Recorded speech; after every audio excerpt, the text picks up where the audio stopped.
Assalamualaikum warahmatullahi wabarakatuh. Alhamdulillah Nabi Muhammadin Mustafa Rasulullah sallallahu alaihi wa alihi wasallam wa li jami'il walidina wa masyayikhina wa muallimina wa asatidina khususan li muallimi al-kitab Syekh Muhammad Nawawi Umar al-Jawi al-Watani wa khususan li muassisi hadzal masjid wal majlis an-nadhiyallahu wa yarhamuhu wa yaqdiru rajalihi wa yazmahu wa yadfa'una ila salihih وأنوارهم وعلومهم ونفعات بالدين والدنيا والآخرة وأن الله الكريم يفتح علينا فتوح العارفين ويفقهنا في الدين ويرزقنا كمال الإخلاص واليقين إلى حضرة النبي شيء لنا ولهم الفاتحة. أعوذ بالله من الشيطان الرجيم.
Bapak-bapak, kakak-kakak, ibu-ibu,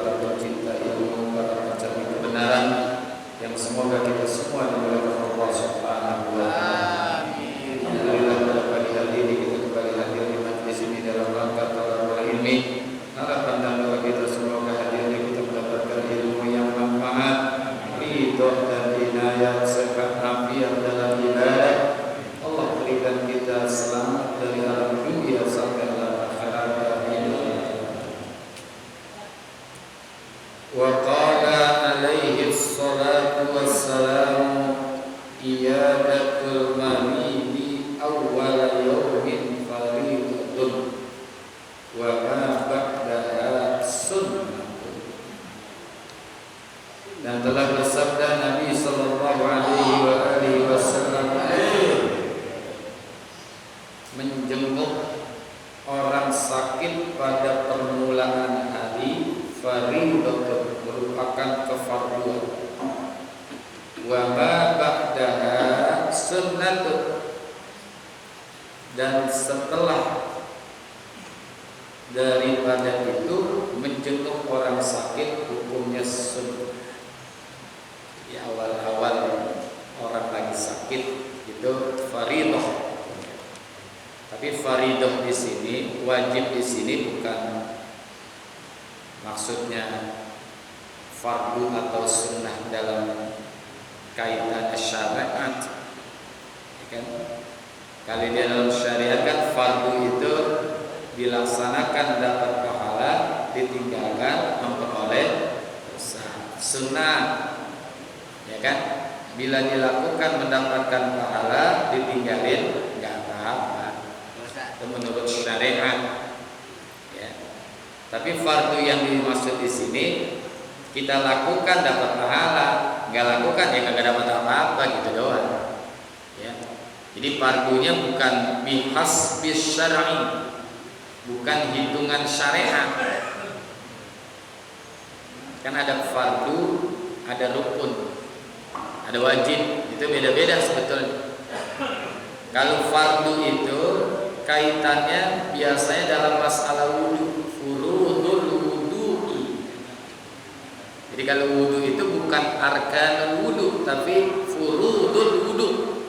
Fardu wudu. Kalau rukun itu adanya di dalam sholat, arkanus sholati, rukun sholat. Nah di dalam haji ada rukun, ada wajib. Nah, khusus di dalam haji nih ya, ada rukun haji, ada wajib haji. Apa bedanya antara rukun haji dengan wajib haji? Ini untuk mengingat aja, mungkin ada yang tahu. Kalau rukun itu tidak dilakukan, hajinya nggak sah. Jadi rukun haji bila tidak dilaksanakan atau tidak dilakukan, maka hajinya tidak sah. Tapi kalau yang namanya wajib tidak dilakukan dalam haji, sesuatu yang wajib, masih ada peluang membayar dam. Makanya rukun haji salah satunya apa? Wukuf di padang Arafah. Itu harus dilaksanakan dalam kondisi apapun, harus ada di padang Arafah pada tanggal 10 Zulhijjah. Dalam keadaan sakit sekalipun, nggak bisa jalan sekalipun, masukinnya ke dalam ambulan sebelum masuk ke tanah Arafah. Yang penting kan ngerasain zuhur di padang Arafah gitu aja. Tapi kalau wajib haji seperti melempar jumroh, ya, nah itu bila tidak dilaksanakan masih ada peluang untuk membayar dam haji. Apakah menyembelih seekor kambing atau puasa 3 hari di kota suci, 7 hari di tanah air. Tilka asyaratul kamilah, itu kan 10 hari yang sempurna. Nah, kaitannya dengan menjenguk di sini, wah fardunya bukan fardu bihasbis syar'i. Bukan kaitannya dengan syariat. Ya. Sunnahnya juga bukan sunnah yang berkaitan dengan syariat, tapi di sini adalah bihasbil muru'ah wal akhlaq. Muru'ah itu adalah bersifat wara', keperwiraan, dan juga akhlak. Karena ini bagian daripada akhlak Rasulullah SAW.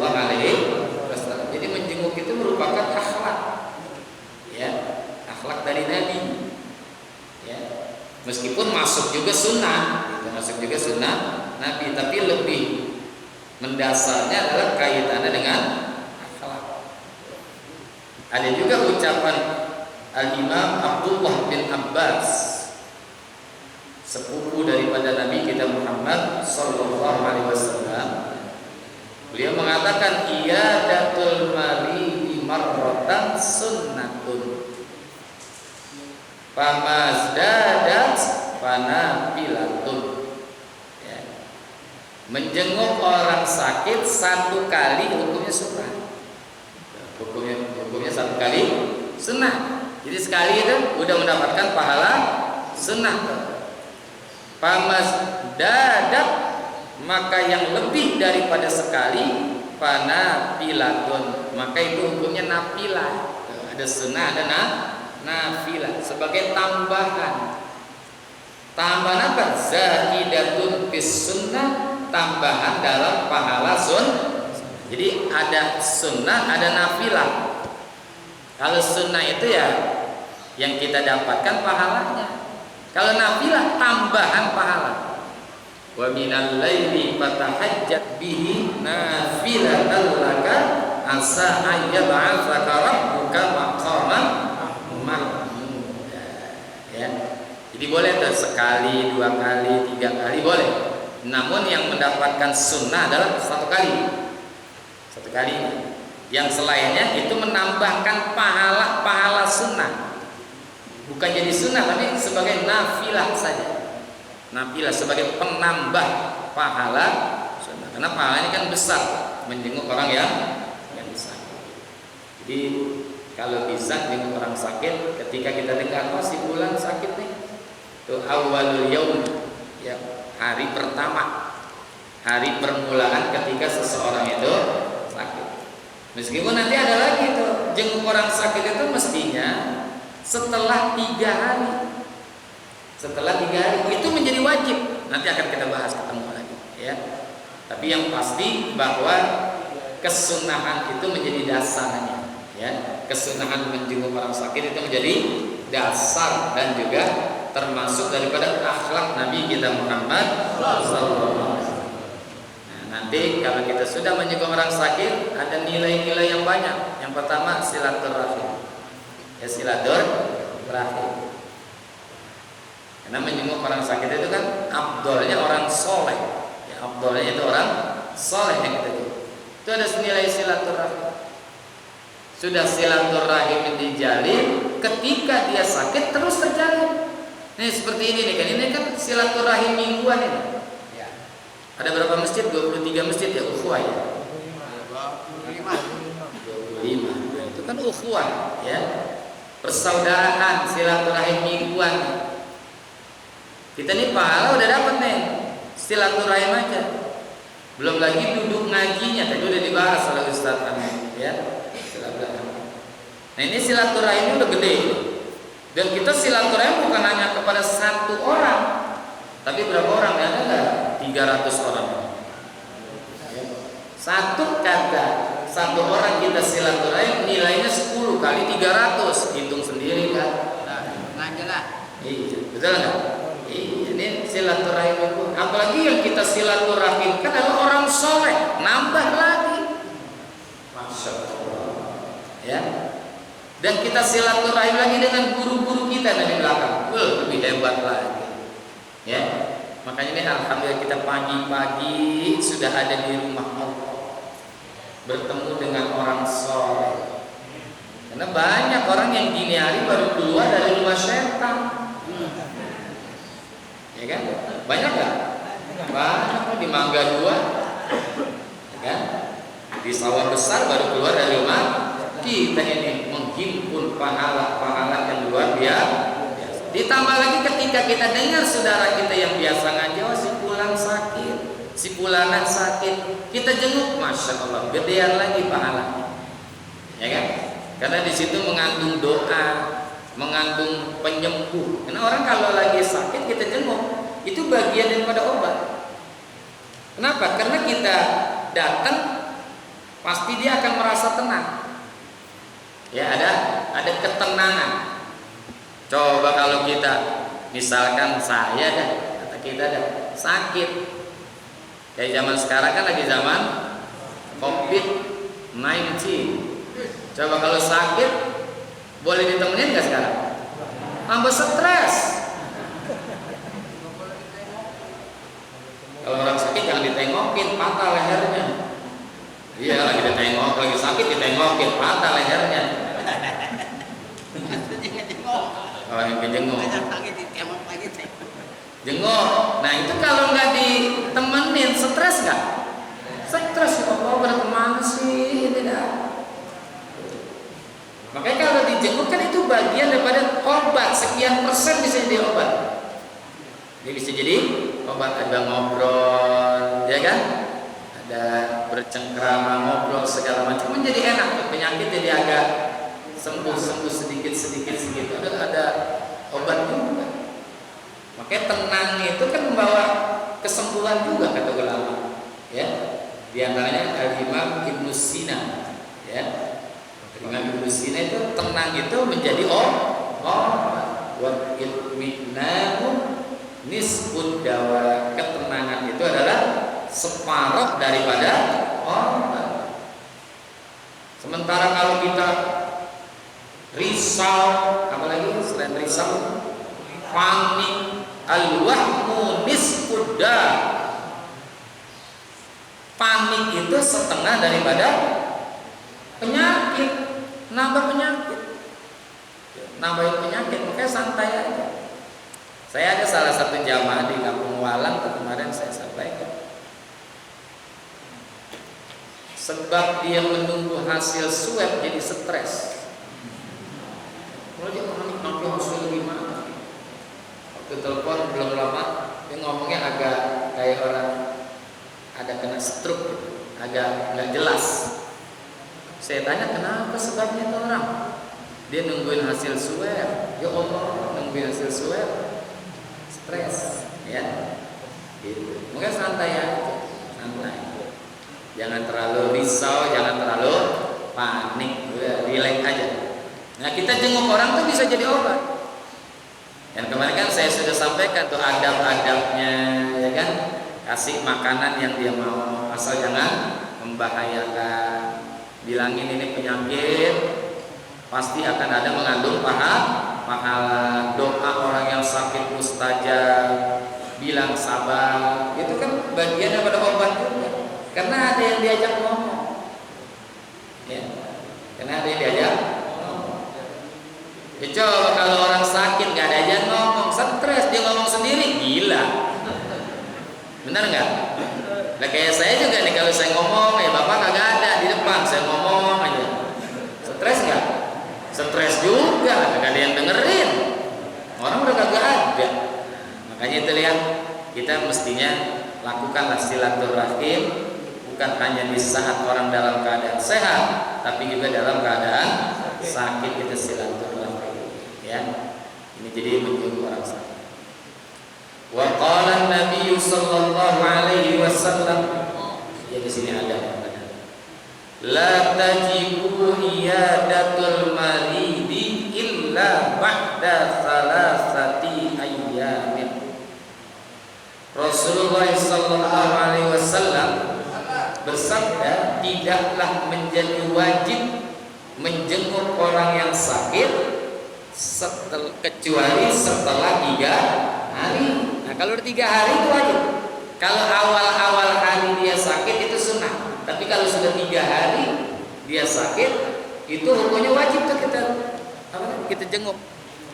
Tapi lagi-lagi di sini bukan dituntutnya, dimintanya secara muakkadah, ya, bukan wajib muakkad atau sunnah muakkad, ya.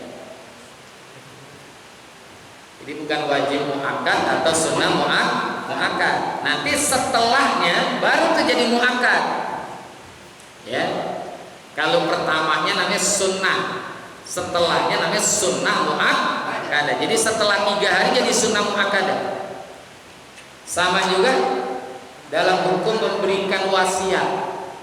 Di dalam fikih itu kitab Rahmatul Ummah fi Ikhtilafil A'immah, Al-Imam Abi Abdullah Muhammad bin Abdul Rahman Asy-Syafi'i di dalam bab kematian memberikan wasiat ketika lagi sehat itu hukumnya sunnah, tapi di saat sakit hukumnya sunnah muakkadah. Kasih wasiat sama orang, ya, sama anak. Namun kan udah pasti wasiatnya wasiat yang baik, ya, bukan wasiat yang buruk. Nah, sama juga nih, menjenguk orang yang sakit ketika awal-awal hari itu sunnah, tapi setelah 3 hari jadi sunnah muakkadah. Ya, dalam kitab Ihya Ulumuddin begitu disebutkan, ya, la tajibu bihasbil muru'al wal urfi illa ba'da, ya. Tidaklah wajib menjenguk orang yang sakit itu menurut ukuran muru'ah, ya, kecuali setelah 3 hari. Setelah 3 hari itu menjadi sunnah muakkadah atau menjadi wajib juga masuk menurut versi kitab Ihya Ulumuddin, ya. Karena ada suruhan lagi dari Rasulullah SAW, ayadatul maridi ba'da salasi fawaqana qatin. Menjenguk orang yang sakit setelah 3 hari itu seukuran memerah seekor unta kecil. Sebentar aja gitu. Jangan lama-lama kalau 3 hari. Yang awal hari aja nggak boleh lama-lama kita duduk di samping orang yang sakit, jangan lama-lama. Kecuali dia ada yang minta, yang pulang buru-buru temenin saya, ya, temenin saya nih biar saya nanti ada hiburan, ngobrol, nggak apa-apa, ya, nggak jadi masalah. Tapi kalau sudah lewat 3 hari itu seukuran memerah susu unta betina sebentar aja, gitu. Ya. Ya sebentarnya bukan dalam arti kita masuk pulang, bukan. Ya, jadi jangan terlalu lama ngobrol-ngobrol dengan orang yang sakit, sebentar aja. Ya. Dan yang namanya sakit ini kan sudah menjadi sunnatullah, sudah menjadi sunnatullah. Artinya sudah menjadi kemestian dialami oleh setiap manusia. Bahkan binatang yang sakit, binatang ada nggak yang sakit? Ada. Saya punya kucing 12, sekarang lagi kena penyakit pilek semua. 12 kucing pilek semua. Ya. Jadi binatang juga termasuk sakit. Ya, apalagi manusia, ya kan? Bagi manusia. Sunat. Makanya saya anggap ada kekeliruan ketika orang mengucapkan hidup ini adalah pilihan. Kita pernah baca tuh di Facebook atau di WhatsApp atau yang suka main Instagram, ya namanya Instagram, IG Instagram, itu ada kalimat hidup ini adalah pilihan. Salah sebetulnya menurut saya, ya. Kalau hidup ini pilihan, orang kagak ada yang sakit. Coba Bapak pilih mana, sehat apa sakit? Iya. Kalau hidup itu pilihan, ya, semua orang gak ada yang sakit. Kenapa? Karena dia pasti memilih yang sehat. Kalau hidup ini pilihan, nggak ada yang miskin. Saya suruh pilih lagi, pilih kaya, pilih miskin. Iya, kagak ada yang miskin. Kalau hidup ini pilihan. Kalau hidup ini pilihan, kagak ada yang mati. Karena orang semua nggak ada yang mau mati. Ada yang mau mati di sini ada? Enggak ada. Hidup ini bukan pilihan, ya. Yang memilih itu Allah. Kan udah ada di Lauhil Mahfuz, kemudian ditransfer ke dalam rahim ibu kita tuh. Ketentuannya ini tentang umurnya, tentang ajalnya, tentang rezekinya, tentang perbuatannya, tentang jodoh, segala macam tuh ditransfer. Yang udah ada di Lauhil Mahfuz ditransfer kemana? Ya, makanya menurut saya, mohon maaf, orang bilang hidup ini adalah pilihan, itu sebenarnya keliru. Kalau hidup ini pilihan mah enak. Kita kagak mau mati, kagak mau sakit, kagak mau miskin, benar nggak? Gitu. Nggak mau tua. Ada yang mau tua di sini ada? Nggak ada. Pengen muda melulu, ya kan? Tapi kita kan nggak bisa berbuat apa-apa karena pilihan hidup itu adalah pilihan Allah. Pilihan Allah. Ya. Sehingga adanya kemiskinan, ada kekayaan, ada hidup, ada mati, ada sehat, ada sakit. Ya, ada sehat, ada sakit, ada susah, ada senang, ada bahagia, ada sengsara. Itu kita nggak bisa pilih. Ya, kalaupun kita memilihnya ini, pilihan kita belum tentu terwujud. Karena yang memilih pada dasarnya adalah Allah. Yang menentukan itu Allah. Sudah ada di Lauhul Mahfuz. Saat kita ini duduk di sini, sudah ada ketentuannya nih. Ya, sudah ada ketentuannya. Lauhul Mahfuz sudah ada sipulan pada hari Ahad tanggal 3 bulan Januari 2001 sedang duduk di Masjid An-Nasuha sambil tidur. Ada, udah ada. Kita nggak bisa milih, ya tidak bisa, gitu ya. Karena hidup ini bukan pilihan kita, tapi pilihan Allah. Termasuk sakit, itu adalah pilihan Allah. Ya, sehingga kita mesti menerima dan juga berlaku sabar. Udah selesai. Karena kita paksakan kayak apa supaya sehat, kalau kata Allah belum sehat ya belum, ya. Kata Allah belum sehat ya belum. Udah sabar, makanya ketentuannya adalah sabarnya di situ yang menjadi pahala buat kita. Sabarnya. Ya mendingan sabar, kita nggak sabar nggak sembuh, kita sabar sembuh, mendingan kita sabar. Ya kalau sabar kan dapat bagian pahala lagi, kalau nggak sabar hilang kebaikan-kebaikan di saat seseorang itu dalam keadaan sakit. Ya, jadi ada orang sehat, ada orang sakit. Ketika dia sehat, jenguk yang sakit. Ketika dia sakit, tungguin ada orang jenguk, tungguin aja. Sekarang kan susah di rumah sakit, mesti ada protokol segala macam kan? Iya. Kita tungguin di mana kek? Kita doain paling kagak sekarang udah ada video call.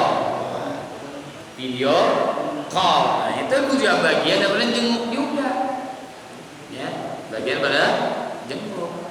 Ya kalau megang handphone kan stres lagi dia. Stres nggak? Nggak ketemu keluarga, apalagi di Wisma Atlet sono 14 hari.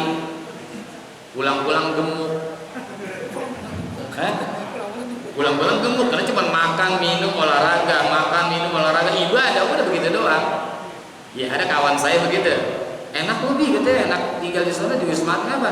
Ya kerjaan makan, tidur, olahraga, terus yang udah gitu doang. Ya kalau mau daftar aja ke sana apa? Saya mau ogah. Ya. Nah, jadi saya simpulkan menjenguk itu bukan sesuatu yang wajib, tapi sesuatu yang sunnah. Di awal-awal hari orang sakit itu sunnah, tapi setelah 3 hari menjadi sunnah muakkad. Wa qala Nabi sallallahu alaihi wasallam, man 'ada maridan shalihan wallahu a'lam. Ya, bahkan menjenguk orang sakit ini lebih utama daripada mengiringi jenazah. Ya, menjenguk orang sakit ini lebih utama daripada mengiringi jenazah. Kenapa? Karena di dalamnya ada menghiburnya, ya, atas kekhawatiran orang yang sakit serta juga keluarganya. Kalau orang udah mati kan nggak bisa kita hibur, paling keluarganya doang. Ya, tapi yang mati bisa nggak kita hibur? Nggak bisa.